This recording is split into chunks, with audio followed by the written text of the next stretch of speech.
Taylor Walker from the Adelaide Crows, and you're listening to the Coaches Panel. Shannon Hurn from the West Coast Eagles. This is Nathan Jones from the Melbourne Football Club. Phil Davis from the GWS Giants. It's Brad Avery from the Port Adelaide Football Club, and you're listening to the Coaches Panel. Number 4 in the 50 most relevant, Western Bulldog Jackson Macrae. Last year, he went from a consistent, 100 averaging midfielder to elite Uber territory in every single format. The question that fantasy coaches right throughout the preseason are pondering is, can he do it again? You got MJ from the Coaches Panel. We're chatting about the player that I've got at number 4 in the 50 most relevant. And to chat all things about this Western Bulldog, I've got Jimmy on. Hello, mate. How's it going?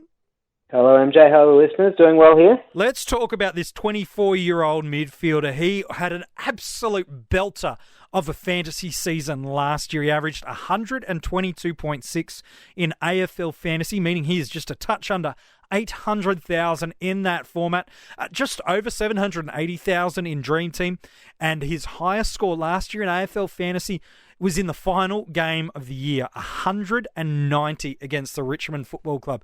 A phenomenal game, and if you had him as your captain in the last round, chances are you won your grand final. For Supercoach, his best score came against Gold Coast in the middle portion of the year. It was a 189. His average, even stronger in Supercoach, a 127. And he's going to set you back $689,700. As we said right at the start of this episode, he's been this faithful and consistent fantasy football premium. But last year, Jimmy, this incredibly unlucky player that didn't get all Australian selection, took his game to a new level. 32 disposals per game. Led the Bulldogs for contested possessions and clearances. And even though he missed 3 matches due to a hamstring injury, he was still ranked 9th in the AFL for total handballs and total disposals. It was a phenomenal season from Jackson Macrae. Oh, absolutely it was. And now with Mitchell out as well, he's sitting very clearly as the number 1 midfielder available this year. I think so. He was the second best averaging midfielder of last year. You're right. You mentioned Tom Mitchell was the other one. And he eclipsed in AFL fantasy the third place midfielder, Andrew Gaff, by 12 points. That is a huge gap between second and third, or in this case now with no Tom Mitchell, first and second. His seasonal average in fantasy and Dream Team was 122.6. That was an increase of 18 points per game on his 2017 season. And that included 16 tons. 10 of those tons were over 120, and 5 of those tons were 140. And that grand final round of the year, 190. On top of these consistent hundreds, he only had 2 matches in AFL fantasy last year that he failed to score 90. And one of them, he got injured before halftime by hurting his hamstring. So if you take injury-impacted game out. It's always dangerous, I know, Jimmy, to remove scores out, but I think when it's an injury-impacted game early enough, it's probably fair to do so. If you take that injury-impacted game out and you just focus on full games that he ended the match playing, his fantasy average was 127. Yeah, not bad, eh? Not bad at all. And I guess the question we've got to ask ourselves is, can he do it again? Or perhaps even, can he go better again next year or this year? And that's going to be the real make or break of it, I think. There's no doubt he's a genuine premium option for us. Worst case scenario, he's certainly not averaging less than 100. Oh, gosh, no. But that's it. But are we wanting to pay that 120-plus point average for him? Or are we better off waiting and getting him later on? And that'll be a question I want to pose back to you in around about 2 minutes' time, because in Supercoach as well, he had a stunning season. Only Brodie Grundy, Max Gawn, and the out for the year, Tom Mitchell, had stronger seasonal averages.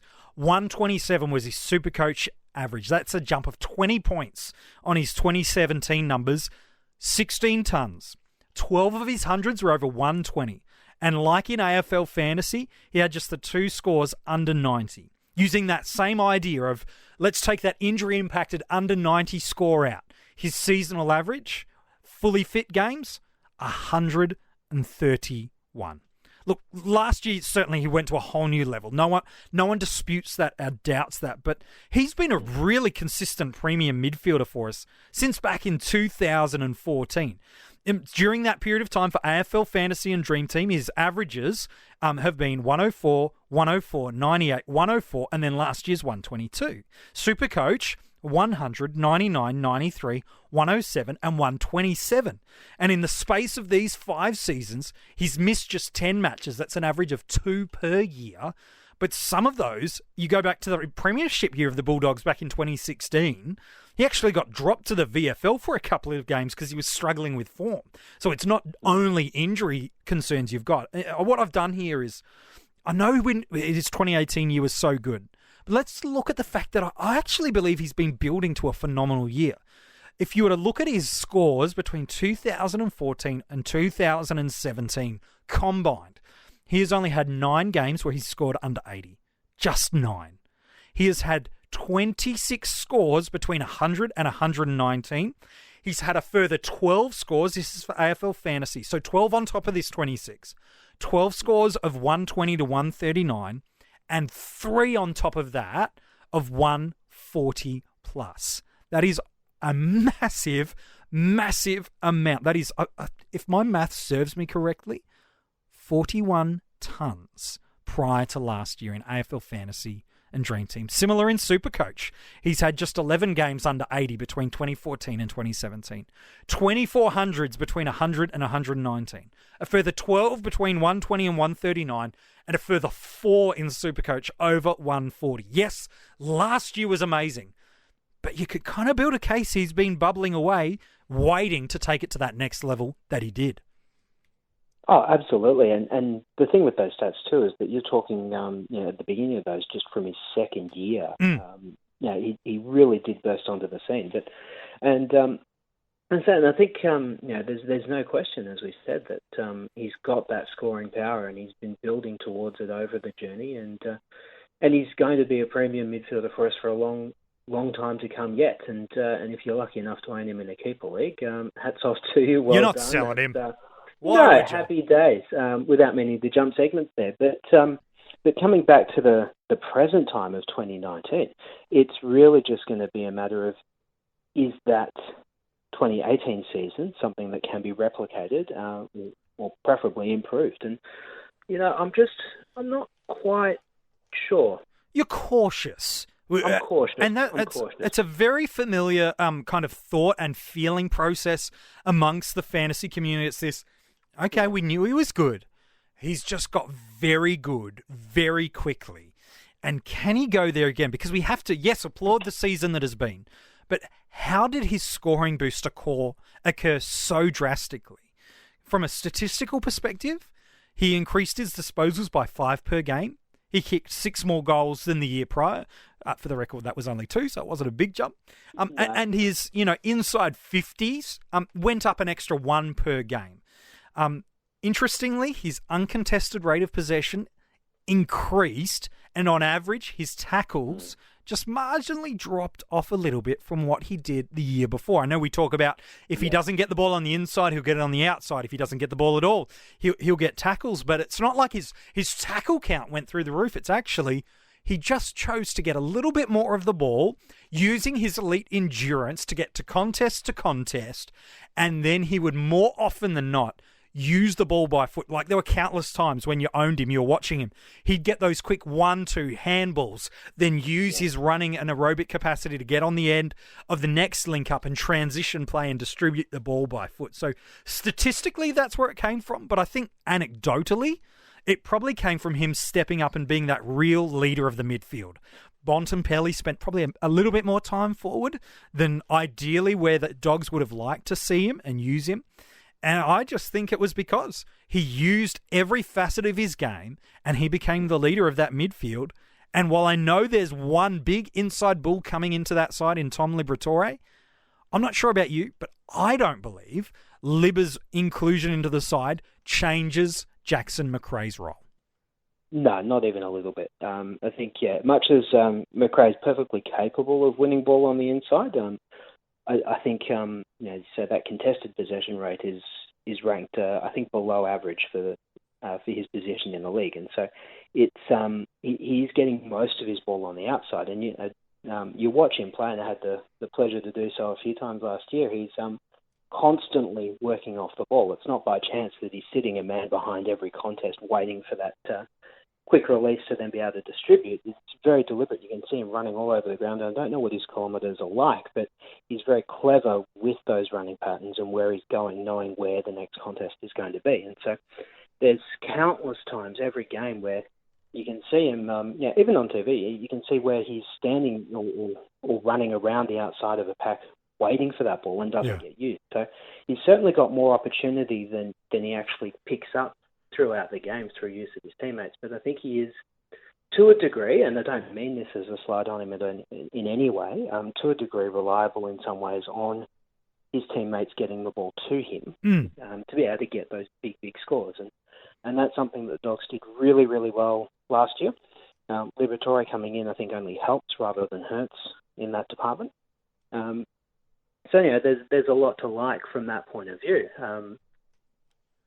Still, as I said, with all of that said, I'm still just can't help but feel a little cautious. Yeah, I find it actually quite funny when you think of that, because you're right. It was a year that came bigger and better than anyone could kind of have hoped, but there's all these questions of, can he do it again on Macrae? And a player that may or may not feature in the final few in the 50 most relevant, Brodie Grundy. I know, a different player altogether. Both had big, significant average jumps. For Grundy last year, it was 14 points. For Macrae, it was 18 points. For Grundy and Supercoach, based off seasonal average, it was a 33-point jump. Macrae was 20.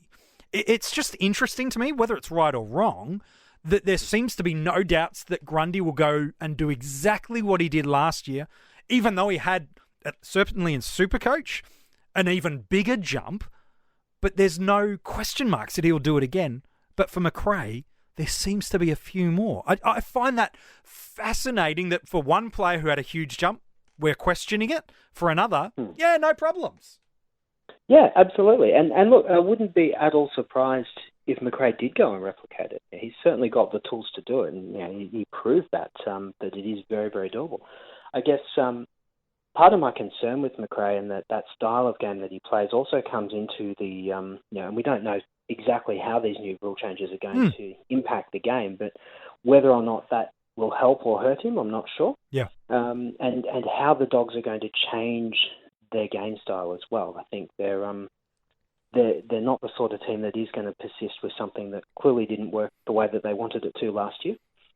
Something is going to change for them, and whether that's going to allow Macrae to play that role off the ball and picking up and distributing as much as he did, I'm not sure. He may be required in a different sort of facet, and again, whether that helps or hurts, I don't know. But for me, there's just those little bits of question marks, and every time I do put him in the team, because as we know, he can quite easily do what he did again, it just doesn't quite feel right.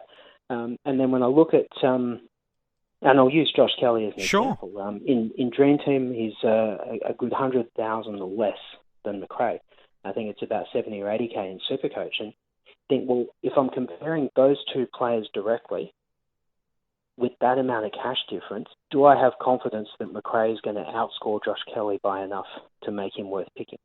And that's in either format. And that's the conversation you've got to think about is he, yes, he's at a top price, unlikely to get better, possible, but unlikely, given how high he's priced. Do I just bank him? No, I've got him. Not worry about his price, because the price doesn't matter once you own him.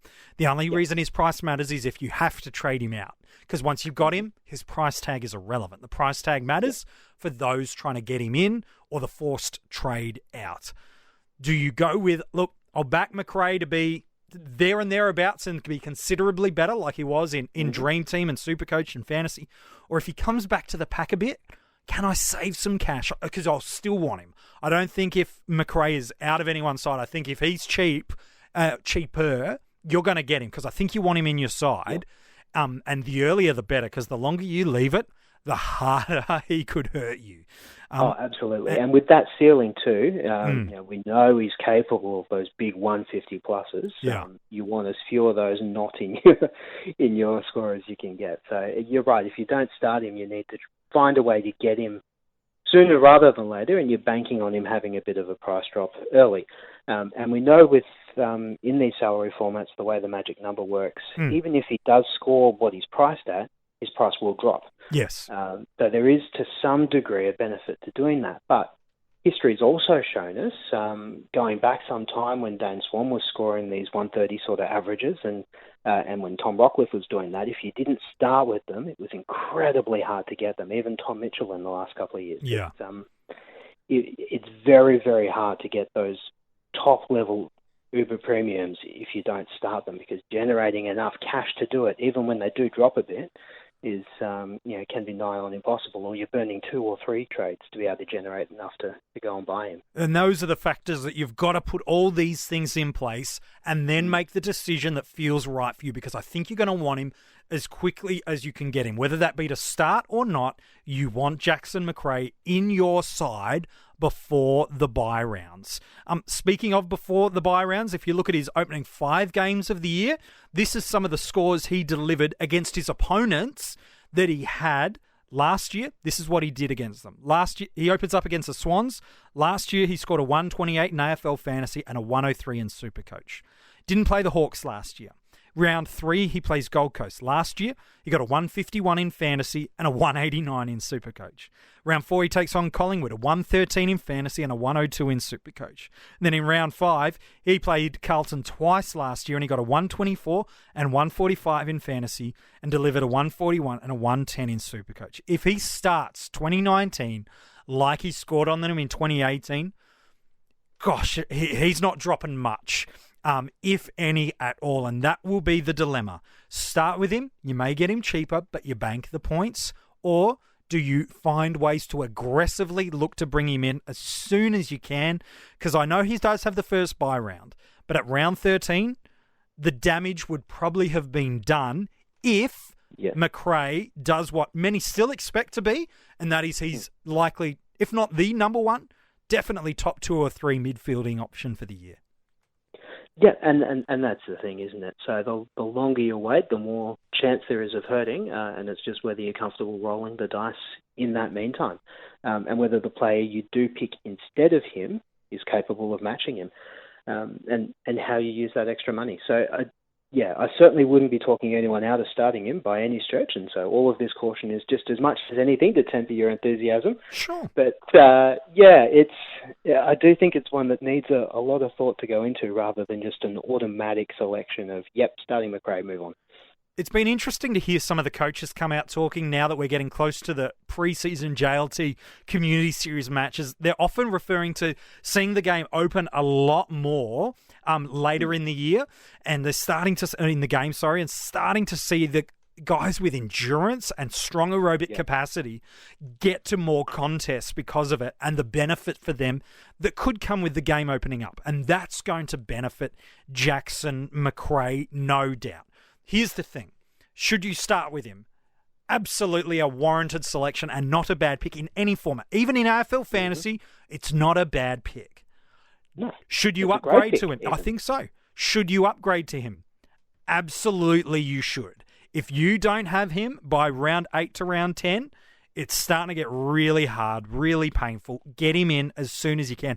Right now, I've got him in most of my formats. Fantasy's the one I don't have him at this stage, but I'm quite open to my mind being moved and twisted and going, yes, you should get value premiums where you can in fantasy, but once I got him, I don't have to worry about how to get him.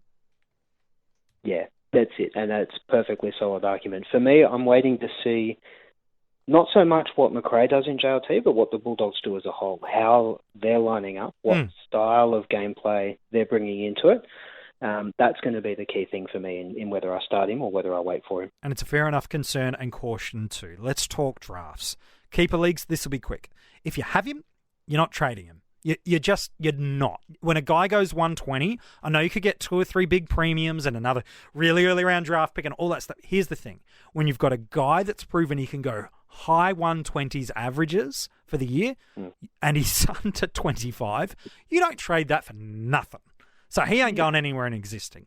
And then a seasonal draft is similar to a new keeper league, is if you've got a pick inside the top 3, you've got an opportunity to get him, because if you're from pick 5 onwards, he's not sliding that far. No, surely not. No.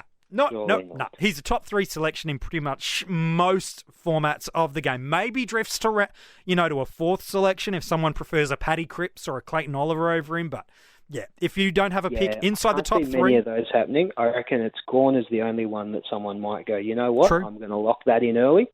And that's the only way I can see Macrae slide into 4. Yep, and I think that's a fair enough. No chance of 5. Yeah. If you've got pick 5 or beyond, sorry, you will not be owning Jackson Macrae this year. Just hate to break it to you. He's gone away in those first couple of picks.